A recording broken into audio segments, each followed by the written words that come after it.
थोड़ी काबिलियत और क्षमता हो तो हम घमंडी और आत्मविश्वासी क्यों हो जाते हैं?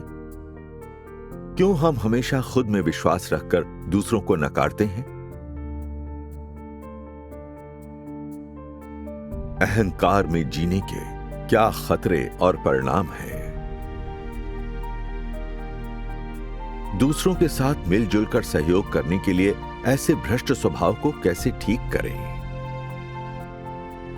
जानने के लिए देखें ये ईसाई गवाही वीडियो।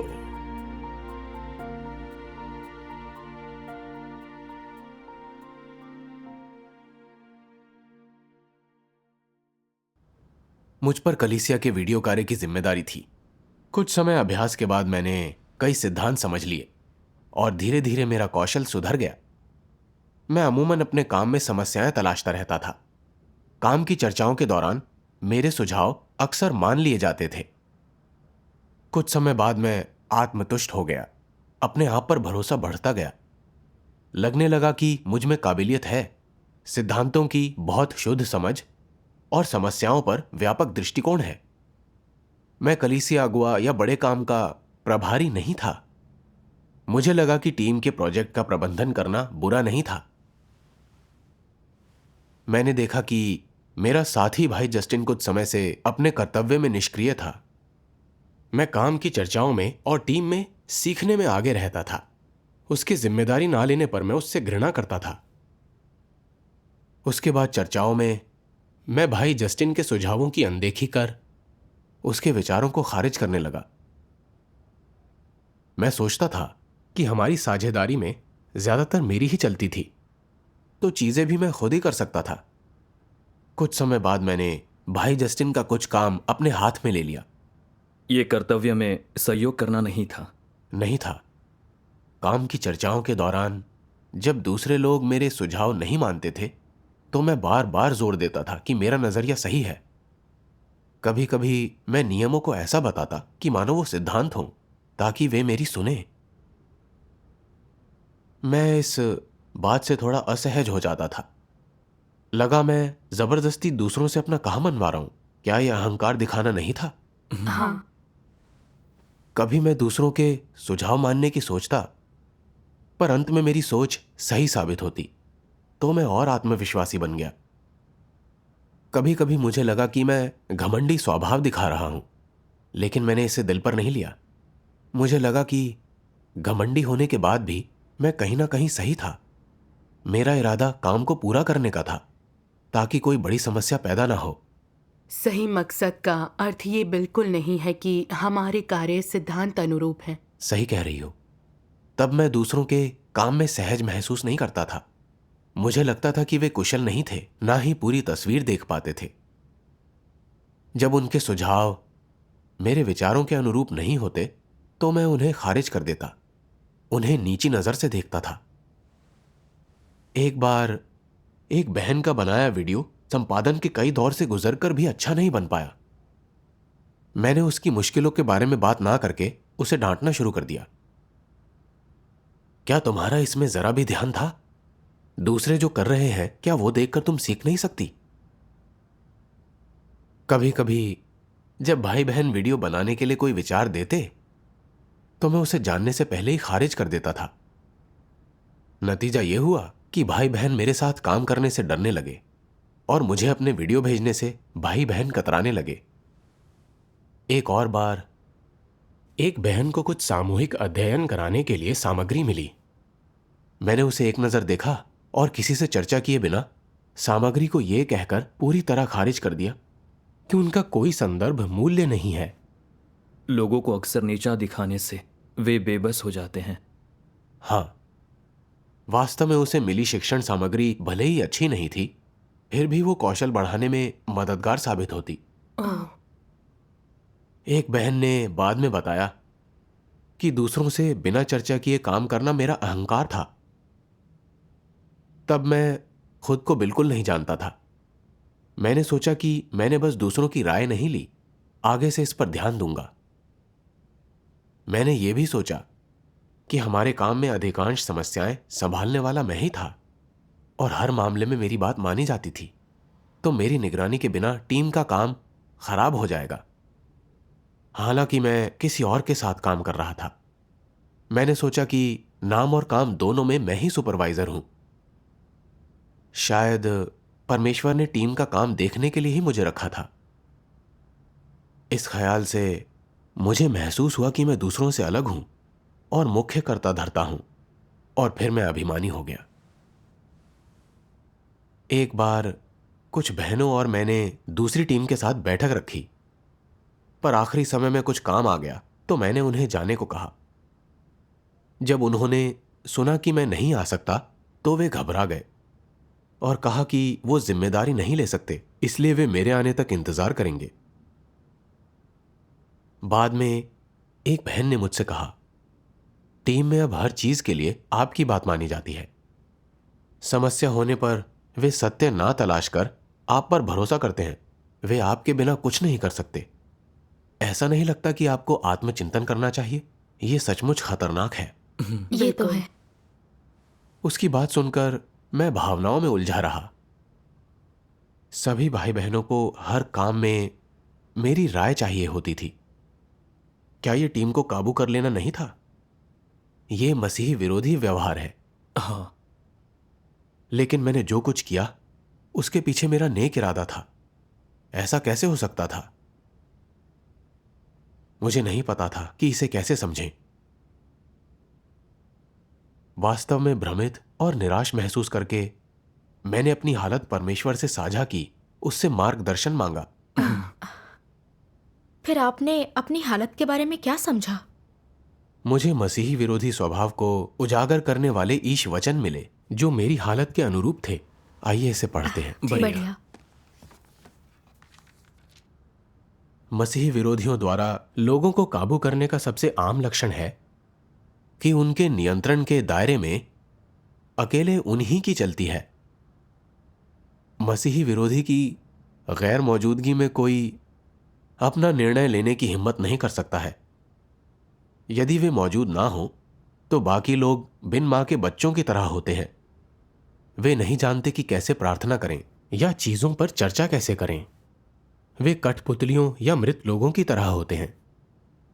मसीही विरोधी जब कुछ करते हैं तो उनके तरीके गैर परंपरागत और आडंबरी होते हैं। दूसरों का सुझाव कितना भी सही क्यों ना हो, वे उसे अस्वीकारते हैं। भले ही उस व्यक्ति का सुझाव उनके विचारों के अनुरूप हो, यदि मसीही विरोधी इसे पहले ना उठाए तो इसे लागू करने से निश्चित मना कर देगा, बल्कि इसे तुच्छ बताने, मना करने और उसकी निंदा करने की पूरी कोशिश करेगा, जब तक कि जिस व्यक्ति ने उसे प्रस्तुत किया है वो ये मानकर अपने ही विचार को अस्वीकार ना कर दे कि वो गलत है। तब मसीही विरोधी को चैन मिलता है। मसीही विरोधी खुद को ऊंचा उठाते और दूसरों को नीचा दिखाते हैं ताकि लोग उनकी पूजा करें और उन्हें चीजों के केंद्र में रखें। मसीही विरोधी केवल खुद को आगे बढ़ाते हैं, दूसरों को पृष्ठभूमि बनाकर स्वयं को अलग दिखाते हैं। मसीही विरोधी मानते हैं कि वो जो करते हैं वो सही है और बाकी लोग जो कुछ कहते और करते हैं वो गलत है। वे अक्सर अन्य लोगों के विचारों और अभ्यासों को नकारने के लिए नए दृष्टिकोण पेश करते हैं। दूसरों की राय में मीन मेख निकालकर उनकी योजनाओं को बाधित करते या नकारते हैं ताकि हर कोई उनकी बात को सुने और उनके अनुसार कार्य करे। वे इन तरीकों और साधनों का उपयोग तुम्हें लगातार नकारने, तुम पर हमला करने और ये महसूस कराने को करते हैं कि तुम अच्छे नहीं हो, ताकि तुम उनके अधीन होते चले जाओ, उनका सम्मान और उनकी प्रशंसा करो, जब तक कि तुम उनके नियंत्रण में नहीं हो जाते। ये वो प्रक्रिया है जिससे मसीही विरोधी लोगों को अपने वश में करते हैं। आमीन। आमीन। इसे पढ़कर मैंने ईश वचनों पर खुद को परखा। मैं पूरे समय टीम के काम के लिए जिम्मेदार रहा था, पर दूसरे अभी भी अपना कर्तव्य नहीं निभा पा रहे थे और जो करते मुझसे पूछते थे। मेरे बिना वो आखिरी फैसला नहीं कर पाते थे और ना ही दूसरी टीमों से संवाद कर पाते थे। वे सब मुझसे बंधे हुए थे। मैं उन्हें नुकसान पहुंचा रहा था। फिर सोचा कि मैंने ऐसा क्या किया या कहा कि ऐसे नतीजे मेरे सामने आए। चाहे हम काम पर चर्चा करें या विचारों पर, अगर किसी का दृष्टिकोण मुझसे अलग होता तो उन्हें नीचा दिखाने के मेरे पास ढेरों कारण होते। मैं सत्य के सिद्धांतों पर संगति नहीं करता था। मैंने परमेश्वर की गवाही नहीं दी, सबसे अपनी बात मनवाई। जब मुझे लगा कि कोई बात सही है तो मैं खुद को आक्रामक और दबंग बना लेता था। जब भी मुझे भाई बहनों के कौशल में कमी दिखती तो मैं उनका तिरस्कार करता और उनका भरपूर अपमान करता, अपनी बात सुनने के लिए हर एक को मजबूर करता। अगर वो नहीं सुनते तो मैं कहता कि मैं कुशल हूं और सिद्धांत समझता हूं। जब मैंने दूसरों को नीचा दिखाकर खुद को ऊंचा उठाया तो सभी भाई बहनों को यह महसूस हुआ कि वे अच्छे नहीं थे और उनका नजरिया मेरी तरह संपूर्ण नहीं था। तो वे सब कुछ मुझसे पूछने लगे। मैं इस बारे में सोचूं तो कई बार उन्होंने जो योजनाएं सुझाई थी वो ठीक ही थीं, या शायद पूरी तरह ठीक नहीं थीं, पर मैं उन्हें सुधारने में मदद कर सकता था। इसके बजाय मैं अड़ा रहा कि मैं सही हूं, दूसरों की ना सुनता, यह सोचकर कि ऐसा मैं अपने काम के लिए कर रहा था। मैं घमंडी था और मुझ में जागरूकता की कमी थी। मैं भी ऐसी ही गलती किया करती थी। मैं अपने कर्तव्य में परमेश्वर का उत्कर्ष करने या सत्य के सिद्धांतों पर संगति करने पर ध्यान नहीं देती थी। लोगों को परमेश्वर के वचनों की ओर मोड़ने के बजाय चाहती कि लोग मेरी राय माने। यह रास्ता परमेश्वर के खिलाफ जाता है। बिल्कुल। मैंने परमेश्वर के वचनों में पढ़ा, जब लोगों की प्रकृति और सार अहंकारी हो जाते हैं तो वे परमेश्वर की अवज्ञा और विरोध करते हैं, उसके वचनों को नहीं सुनते, उसके बारे में धारणाएं बना लेते हैं और उसे धोखा देने वाले, अपना उत्कर्ष करने वाले और अपनी ही गवाही देने वाले कार्य करते हैं। कहते हो कि तुम अहंकारी नहीं हो।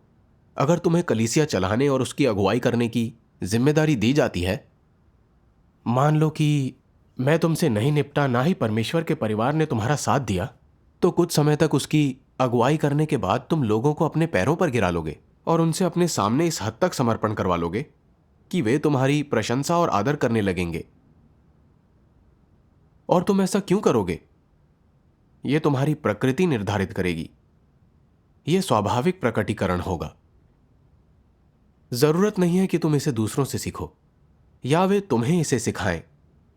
तुम्हें आवश्यकता नहीं कि दूसरे तुम्हें निर्देश दें या उसे करने के लिए तुम्हें विवश करें। इस तरह की स्थिति स्वाभाविक रूप से आती है। तुम जो भी करते हो वो इसलिए होता है कि लोग तुम्हारी बड़ाई या प्रशंसा करें, तुम्हारी आराधना करें, तुम्हारे आगे समर्पण करें और हर बात में तुम्हारी सुने। तुम्हें स्वाभाविक रूप से अगुवाई करने देने से ऐसा होता है और इसे बदला नहीं जा सकता। यह स्थिति आखिर कैसे पैदा होती है? यह मनुष्य की अहंकारी प्रकृति से निर्धारित होती है। अहंकार की अभिव्यक्ति परमेश्वर के खिलाफ विद्रोह और विरोध है। जब लोग अहंकारी और आत्मतुष्ट होते हैं तो उनकी अपना राज्य स्थापित करने और मनमानी करने की प्रवृत्ति होती है। वे दूसरों को भी अपनी ओर खींचकर उन्हें आलिंगन में ले लेते हैं।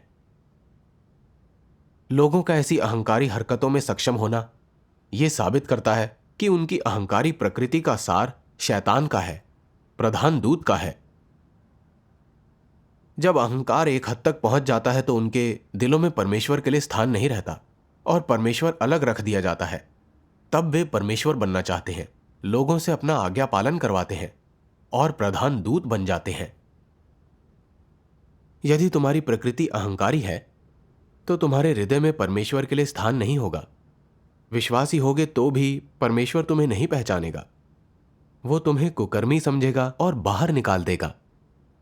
आमीन। आमीन। आमीन।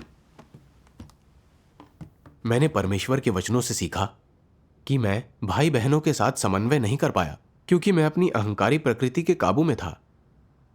मैंने देखा कि अहंकारी दंभी प्रकृति के कारण मुझे कुछ विशेष करने की जरूरत नहीं थी। वैसी स्थिति अपने आप आ जाती और मैं सबको मजबूर करता कि वे मेरी बात सुने। सच है। दूसरे भाई बहनों के साथ काम करने के समय के बारे में सोचता हूं। चाहे हम वीडियो के लिए सुझाव देते या काम बांटते, मुझे हमेशा लगता था कि मेरे विचार सबसे अच्छे हैं। जब मैंने देखा कि भाई जस्टिन अपने कर्तव्य में निष्क्रिय थे तो मैंने उनकी मदद नहीं की। खराब काबिलियत होने के कारण मैंने उन्हें कमतर माना और खुद जिम्मेदारी लेकर सब कुछ करने लगा, मानो कि मैं अकेला काम करवा सकता था, कोई और नहीं। जब मैंने ये देखा कि दूसरों के कौशल में कमी थी, तो मैंने काबिलियत और समझ की कमी होने की वजह से उनका तिरस्कार किया, मानो कि मेरी समझ सबसे सटीक थी और मैं सिद्धांतों को जानता था। दूसरों को कमतर मानकर मैं खुद को ऊंचा उठा रहा था, अपने विचार और राय उनके सामने सत्य की तरह पेश कर रहा था। कुछ समय बाद दूसरों को लगने लगा कि वे खुद कुछ नहीं कर सकते, सब कुछ मुझे ही करना होगा। यहां तक कि हर चीज के लिए वे मुझसे पूछते और भरोसा करते। अगर मैं वहां नहीं होता तो वे आगे नहीं बढ़ पाते थे। मैंने परमेश्वर के वचनों में पढ़ा, जब उनका दंभ एक निश्चित स्तर पर पहुंच जाता है तो उनके दिलों में परमेश्वर के लिए स्थान नहीं रहता और परमेश्वर अलग रख दिया जाता है। तब वे परमेश्वर बनना चाहते हैं, लोगों से अपना आज्ञा पालन करवाते हैं और प्रधान दूत बन जाते हैं। बेशक। हाँ, परमेश्वर के वचनों के सामने मुझे अपराध बोध हुआ। मुझे लगा कि यह बहुत गंभीर समस्या है। मैंने खुद को ऊंचाई पर रखा, हमेशा सोचा कि मेरे पास काबिलियत है, मैं आम इंसान नहीं हूं। स्वाभाविक रूप से मुझ में कार्य का संचालन करने की क्षमता थी, जबकि दूसरों में काबिलियत की कमी थी। इसलिए परमेश्वर ने मुझे उनकी अगुवाई सौंपी थी। अपने इन ख्यालों के बारे में सोचकर मुझे थोड़ा डर लगा और घबराहट भी हुई। मुझ में वाकई कोई शर्म नहीं थी। हम अपने कर्तव्यों के लिए साथ काम कर रहे थे, सत्य के सिद्धांतों के प्रति समर्पित थे, पर मैं सबको अपने प्रति समर्पित होने को मजबूर कर रहा था। मैं गलत राह पर था। हाँ, मैं इतना अहंकारी हो गया था कि मैंने सारी समझ खो दी। 10 प्रशासनिक आदेश जो राज्य के युग में परमेश्वर के चुने लोगों द्वारा पालन किए जाने चाहिए, में परमेश्वर कहता है मनुष्य को स्वयं को बड़ा नहीं दिखाना चाहिए, ना ही अपनी बड़ाई करनी चाहिए। उसे परमेश्वर की आराधना और बड़ाई करनी चाहिए। अपने दिल में मुझे हमेशा लगता था कि मैं बाकी टीम की तुलना में बेहतर हूं। मैंने हमेशा खुद को दूसरे भाई बहनों से ऊपर रखा। मैं गलत जगह पर खड़ा था, खुद को बड़ा समझ रहा था। हाँ, बेशक। यह विचार वाकई चिंताजनक और डरावना था। मैंने तुरंत प्रार्थना की, परमेश्वर, मैं बहुत घमंडी हूं। मैंने तुम्हारे स्वभाव को जाने बगैर तुम्हें नाराज कर दिया है। मैं अपनी जगह पाने और कर्तव्य ठीक से निभाने के लिए पश्चाताप करना चाहता हूं। अभिमानी स्वभाव परमेश्वर के खिलाफ जाने की मूल वजह है। सचमुच। इसे अनसुलझा छोड़ना खतरनाक है। ये सच है। परमेश्वर के वचनों के न्याय और दूसरों की काटछाट के बिना हम खुद को जानने के लिए संघर्ष करते रहते। यदि हमारा अहंकार एक खास बिंदु तक पहुंचा तो हमें नरक में दंडित किया जाना तय है। हम बिना वजह जाने ही मर जाते। सच है। मेरा सुपरवाइजर बाद में मेरे साथ संगति करने आया। उसने कहा कि कुछ भाई बहनों ने जिक्र किया है कि वे मेरे साथ काम करके खुश नहीं हैं। उन्होंने कहा कि मैं दूसरों का तिरस्कार करता हूं और हमेशा उनके विचार ठुकराता हूं। उनमें से कुछ भाई बहनों ने कहा, हमने कई घमंडी देखे हैं, लेकिन ऐसा घमंडी हमने कहीं नहीं देखा। ये शब्द सीधे मेरे दिल में उतर गए। मैंने कभी नहीं सोचा था कि भाई बहन मुझे ऐसा मानते होंगे कि मैं उन्हें बेबस करूंगा और इतनी चोट पहुंचाऊंगा। कुछ दिन तक लगा मानो बहुत बड़ी चोट पहुंची हो। खासकर जब हम काम पर चर्चा कर रहे थे, किसी ने बोलने की हिम्मत नहीं की और माहौल ठंडा रहता था। मुझे और ज्यादा बुरा लगा। मुझे पता था कि यह सब इसलिए था क्योंकि मैंने उन्हें बांध रखा था। अपनी पीड़ा में मैंने परमेश्वर के सामने आके प्रार्थना की, आत्मचिंतन और प्रवेश का रास्ता दिखाने को कहा। मैंने अपनी भक्ति में परमेश्वर के वचनों का एक अंश पढ़ा, जिससे मुझे अपने बारे में बेहतर समझ मिली।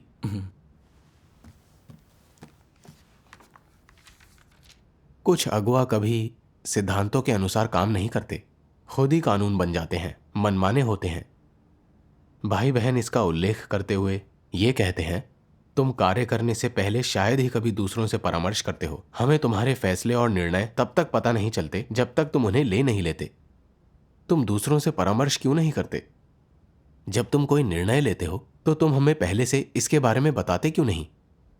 भले ही तुम सही काम करो और तुम्हारी क्षमता हमसे ज्यादा हो, फिर भी तुम्हें पहले हमें उसके बारे में सूचित करना चाहिए। हमें यह जानने का अधिकार है कि क्या हो रहा है। हमेशा खुद को ही कानून मानकर काम करते हो। तुम मसीही विरोधी के मार्ग पर चलते हो। और इस पर अगुआ को क्या कहते सुनते हो? मेरे घर पर मेरी ही चलती है। यहां पर छोटे बड़े सभी मामले सिर्फ मैं ही तय करता हूं। मैं इसका आदी हूं। जब परिवार में कोई समस्या होती है तो वे सलाह लेने मेरे पास आते हैं। वे सभी जानते हैं कि मेरे पास बहुत सारे समाधान हैं, इसीलिए हमेशा फैसला मैं लेता हूं। हमारे मामलों का कर्ता धर्ता मैं ही हूं। कलीसिया आकर मैंने सोचा था कि अब और चिंता करने की जरूरत नहीं, पर मुझे अगुआ चुन लिया गया। क्या करूं, मजबूरी है। मैं पैदा ही इसके लिए हुआ था। परमेश्वर ने मुझे यह हुनर दिया। मैं समस्याएं हल करने और लोगों के लिए निर्णय लेने के लिए ही पैदा हुआ हूं। यहां निहितार्थ यह है कि जन्म से ही उनकी किस्मत में अधिकारी होना बदा है और बाकी सब प्यादे सामान्य व्यक्ति हैं। वे दास होने के लिए पैदा हुए हैं। दूसरे लोग अगुआ में समस्या देखकर उसे बताते हैं तो भी वो इसे स्वीकारता नहीं और ना ही काट छांट किया जाना स्वीकारता है, बल्कि तब तक विरोध करता रहता है जब तक कि भाई बहन उसे हटाने की मांग नहीं करते। और हर समय सोचा करता है, मेरी क्षमता ही ऐसी है कि मेरी किस्मत में प्रभारी होना बदा होता है। तुम्हारी जैसी क्षमता है, जहां भी जाओगे नौकर बनोगे। आदेश पाना तुम्हारा भाग्य है। हमेशा ऐसी बातें कहकर वे कैसा स्वभाव प्रकट करते हैं। ये एक भ्रष्ट स्वभाव है। फिर भी वे बेशर्मी से इसे दूसरों के सामने अपनी ताकत और योग्यता बताते हैं और सबके सामने इसकी शेखी बघारते हैं। जब कोई भ्रष्ट स्वभाव प्रकट करता है तो उसे आत्मचिंतन करना चाहिए। उसे इसे जानने, इस पर पश्चाताप करने और इसे त्यागने की जरूरत है। सिद्धांतों का पालन करने तक सत्य का अनुसरण करना चाहिए। पर यह अगुआ ऐसे अभ्यास नहीं करता, बल्कि अपने विचारों पर कायम रहता है, सुधरता नहीं। इन व्यवहारों से देखा जा सकता है कि वो सत्य नहीं स्वीकारता और सत्य का खोजी बिल्कुल नहीं होता।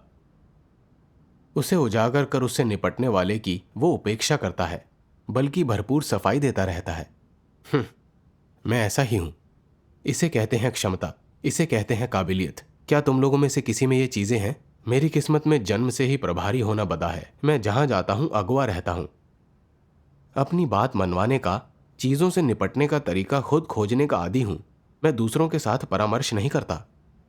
यह मेरी विशेषता है और मेरी अपनी प्रतिभा है। क्या यह हद दर्जे की बेशर्मी नहीं है? जब वे स्वीकार ना करें कि उसका स्वभाव भ्रष्ट है, तो यह स्पष्ट है कि वो परमेश्वर के वचन नहीं स्वीकारता, जो मनुष्य का न्याय कर उसे उजागर करते हैं।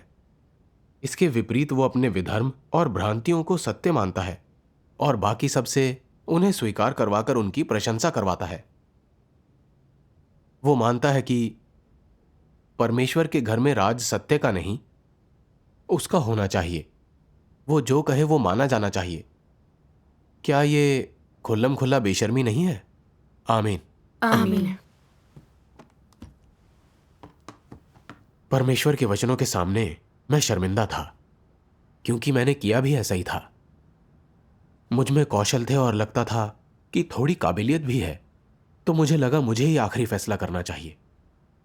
मेरी सोच के कारण दूसरे भाई बहन कुछ अच्छा नहीं कर पाए, और जब किसी ने मेरी समस्या बताई तो भी मुझे समझ नहीं आया। मुझे लगा मैं अभिमानी इसीलिए हूं क्योंकि मेरे पास काबिलियत थी। मैं खुद को बिल्कुल नहीं जानता था। वास्तव में कई बार मैंने इस समस्या को सही ढंग से नहीं देखा और पूरी स्थिति पर ठीक से नहीं सोचा। जैसे जब मैंने वो अध्ययन सामग्री खारिज कर दी जिसे बहन ने खोजा था, लेकिन दूसरों ने पाया कि उनका कुछ संदर्भ मूल्य था और अच्छे सुझाव भी दिए। भले ही मेरे पास कुछ चीजों को लेकर सही विचार थे, फिर भी इसे स्वीकारने के लिए मुझे दूसरों को मजबूर नहीं करना चाहिए था। बिल्कुल भी नहीं। मुझे सिद्धांतों पर मेरी निजी समझ और विचारों पर संगति करनी चाहिए थी। और अगर सभी को लगता है कि मेरा कहा सही है तो वे खुद ही इसे स्वीकारते। सही बात है। मगर इसके बजाय मैं अभिमानी बना रहा। मैंने दूसरों की क्षमता को बिल्कुल नहीं देखा या आत्मचिंतन नहीं किया। मैं मन में ही हिसाब लगाता रहता था कि मैंने किन चीजों पर सही फैसला लिया है, अपने काम में किन किन समस्याओं को हल किया है। मैंने जितना उपलब्धियों का हिसाब लगाया उतना ही मुझे लगा कि मैं दूसरों से बेहतर हूं। मेरा अहंकार काफी बढ़ गया और मैं दूसरों को नीचा दिखाने लगा। यह भी सोचा कि मैं सुपरवाइजर की भूमिका के लिए ही बना था, इसीलिए घमंडी होकर हर बात पर अपनी मुहर लगाना चाहता था। मैं बहुत अभिमानी और नासमझ था और अपने शैतानी स्वभाव को बदल नहीं रहा था। मैं दूसरों के साथ घुल मिल नहीं पाता था। मुझे किस बात पर घमंड था? इस तरह खुद से इतना खुश होना काफी दयनीय बात थी। मैंने पीछे मुड़कर देखा तो पाया कि मैं कितना ज्यादा आक्रामक और दबंग था। फिर मैं पछतावे से भर गया। परमेश्वर का धन्यवाद। अगर परमेश्वर चीजों को प्रकाश में ना लाए, उसके वचनों का न्याय और प्रकाशन ना हो, तो हम खुद को कभी नहीं समझ पाएंगे और विनम्र बनना मुश्किल होगा। हाँ, ईश वचनों से खुद को जाने बिना हमारा अहंकारी स्वभाव नहीं बदलेगा। सही बात सच है। मैं सहमत हूं। परमेश्वर के किन वचनों को पढ़ने से आपको बदलने में मदद मिली? एक और अंश था जिसे मैंने बाद में पढ़ा। सर्वशक्तिमान परमेश्वर कहते हैं, तुम लोग क्या कहते हो? क्या किसी के लिए अपने कर्तव्य को ठीक से पूरा करना मुश्किल होता है? वास्तव में ऐसा नहीं है। लोगों को केवल विनम्रता का एक भाव रखने में सक्षम होना होगा, थोड़ी समझ रखनी होगी और एक उपयुक्त स्थिति अपनानी होगी। चाहे तुम कितने भी शिक्षित हो, चाहे तुमने कोई भी पुरस्कार जीते हों या तुम्हारी कितनी भी उपलब्धियां हों और तुम्हारा रुतबा और दर्जा कितना भी ऊंचा हो, तुम्हें इन सभी चीजों को छोड़ देना चाहिए। तुम्हें अपनी ऊंची गद्दी से उतर जाना चाहिए। इन सब का कोई मोल नहीं है। चाहे वे महिमामयी चीजें कितनी भी महान हों, परमेश्वर के घर में वे सत्य से बड़ी नहीं हो सकती है, क्योंकि ऐसी सतही चीजें सत्य नहीं है और उसकी जगह नहीं ले सकती है। तुम्हें यह मसला स्पष्ट होना चाहिए। यदि तुम कहते हो, मैं बहुत गुणी हूं, मेरे पास एक बहुत तेज दिमाग है, मेरे पास त्वरित सजगता है, मैं शीघ्रता से सीखता हूं और मेरी याददाश्त बहुत अच्छी है, इसलिए मैं अंतिम निर्णय लेने योग्य हूं। यदि तुम हमेशा इन चीजों को पूंजी के रूप में उपयोग करते हो, उन्हें कीमती और सकारात्मक मानते हो, तो यह परेशानी वाली बात है।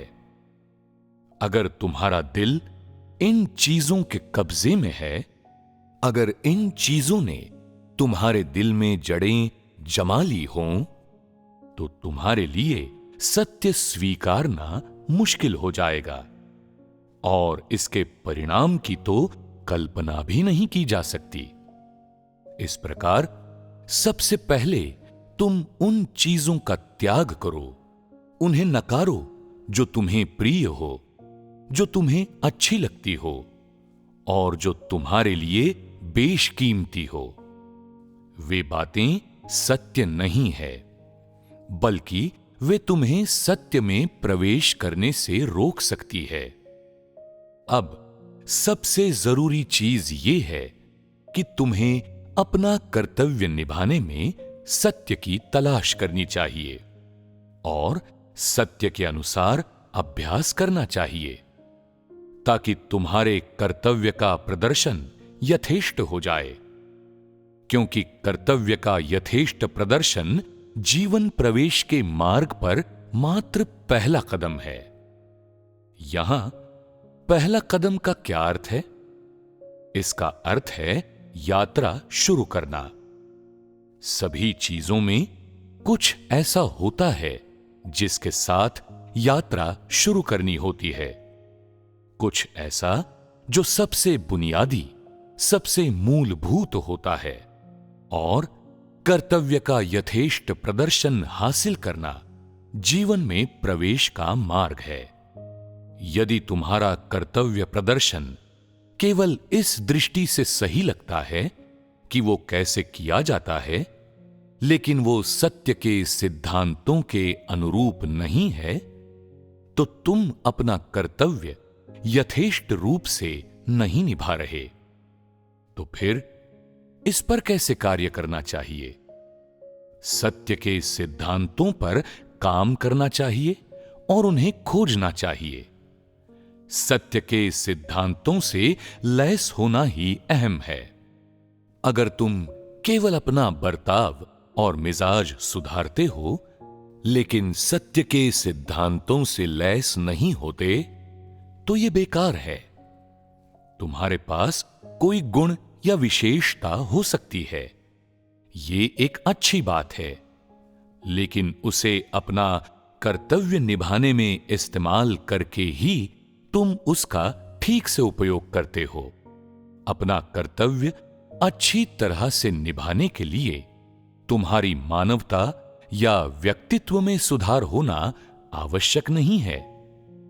न ही ये आवश्यक है कि तुम अपना गुण या प्रतिभा अलग रख दो।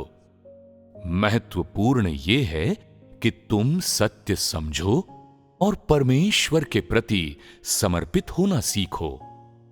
ये लगभग अपरिहार्य है कि जब तुम अपना कर्तव्य निभाओगे तो तुम्हारा भ्रष्ट स्वभाव बाहर उमड़ आएगा। ऐसे समय में तुम्हें क्या करना चाहिए?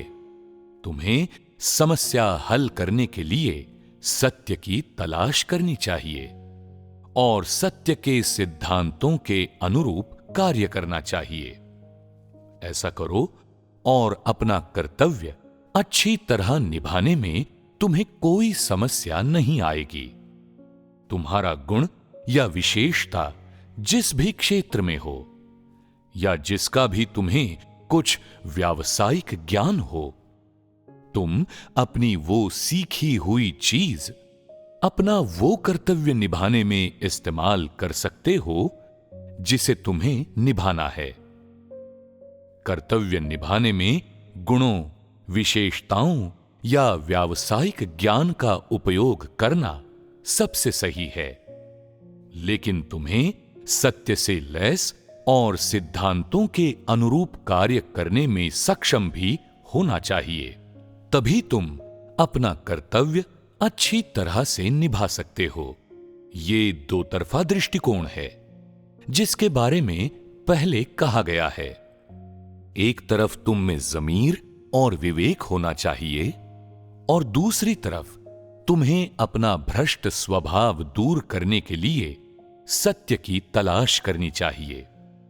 इस तरह अपना कर्तव्य निभाते हुए व्यक्ति जीवन में प्रवेश करता है और अपना कर्तव्य यथेष्ट रूप से निभाने में सक्षम हो जाता है।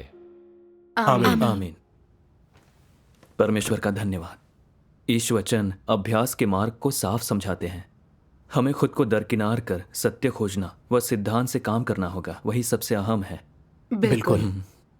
परमेश्वर के वचनों पर मनन किया तो जाना कि उसके लिए ठीक से कर्तव्य निभाने का पैमाना ये नहीं है कि कोई कितना काम कर रहा है और जो कर रहा है क्या वो सही है, बल्कि वो अपने कर्तव्य में किस रास्ते पर चलता है। क्या वो सत्य को खोजता और उसका अभ्यास करता है? सही बात है। मैंने ये भी सीखा कि घमंडी स्वभाव को ठीक करने और अपना कर्तव्य ठीक से निभाने के लिए पहले मुझे उन क्षमताओं को किनारे करना था जिन पर मुझे गर्व था, और सत्य की खोज के लिए परमेश्वर के सामने आना था। मैं सत्य की खोज का पालन किए बिना अपनी ही काबिलियत से काम करता रहा तो मैं जो भी करूं परमेश्वर को मंजूर नहीं होगा। वह मंजूर नहीं करेगा। इससे पहले मैं कौशल की कमी के कारण दूसरों को नीचा दिखाता था। जब मैं उन्हें कोई भी गलती करते देखता या अधूरा काम करते हुए देखता तो मैं भीतर और बाहर से उनके प्रति घृणा महसूस करता। लेकिन जब मेरे बनाए वीडियो बार बार वापस भेजे जाते और जब दूसरे मुझे सुझाव देते तो वे मुझे नीचा ना दिखाते, धैर्यपूर्वक बताते कि क्या सुधार करना है।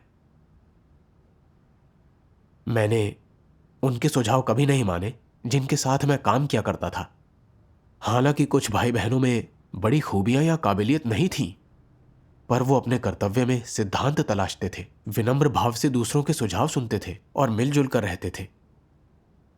उनसे अपनी तुलना करना मेरे लिए शर्मनाक था। मैंने देखा कि सत्य में प्रवेश करने को लेकर मुझ में कितनी कमी थी। हाँ, इसके बाद कर्तव्य पालन में जब मेरे और दूसरों के बीच असहमति होती तो मैं खुद को एक तरफ रखकर सत्य और सिद्धांतों को खोजता। इसे सत्य का अभ्यास करने के मौके की तरह देखता था। परमेश्वर का धन्यवाद। परमेश्वर का धन्यवाद। एक बार मैं कुछ बहनों के साथ एक वीडियो बनाने पर बात कर रहा था और हमारे विचार अलग थे। मुझे लगा कि मेरा विचार सबसे अच्छा है। मैं सोच रहा था कि यह साबित करने के लिए क्या कहूं कि मैं सही हूं, उनको अपनी बात कैसे समझाऊं। मुझे अचानक लगा कि मैं फिर से घमंडी स्वभाव दिखा रहा था, दूसरों के विचार नकारने के लिए अपनी राय थोपना चाहता था। मैंने फौरन प्रार्थना की, परमेश्वर से राह दिखाने को कहा कि मैं सबके सुझाव सुन सकूं। मुझे परमेश्वर की यह बात याद आई। कलीसिया के सभी लोगों में से जो सत्य समझते हैं या जिनमें उसे समझने की क्षमता है, किसी पर भी पवित्र आत्मा की प्रबुद्धता और मार्गदर्शन हो सकता है। व्यक्ति को पवित्र आत्मा की प्रबुद्धता को थामकर उसके पीछे चलना और उससे सहयोग करना चाहिए। ऐसे तुम जिस मार्ग पर चलोगे वो सही होगा, इस पर पवित्र आत्मा मार्गदर्शन करता है।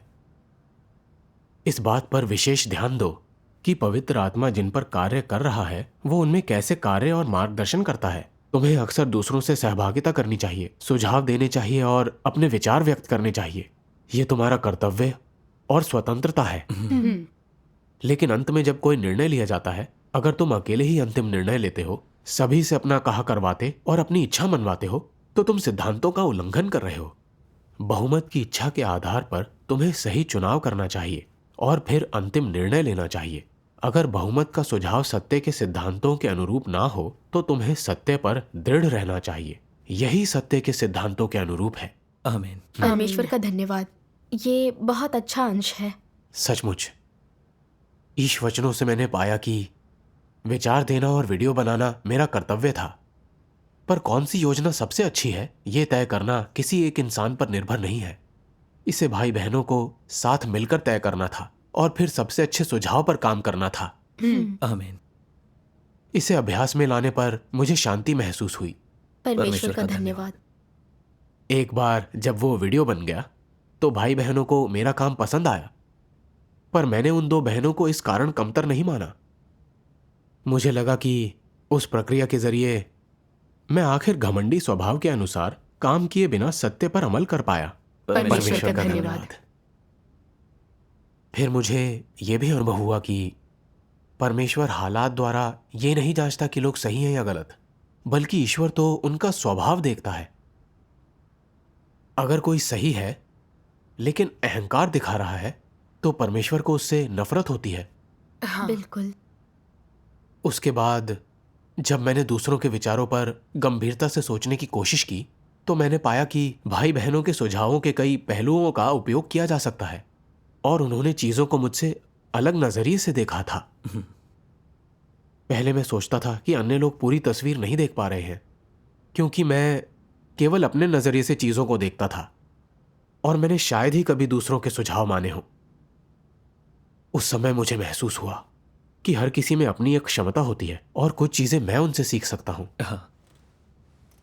मैं खुद पर घमंड करके विश्वास नहीं रखना चाहता था, बल्कि मैं दूसरों के साथ अच्छा काम करने, सत्य को खोजने, दूसरों के सुझाव सुनने और सहयोग करने को तैयार था। परमेश्वर का धन्यवाद। परमेश्वर का धन्यवाद।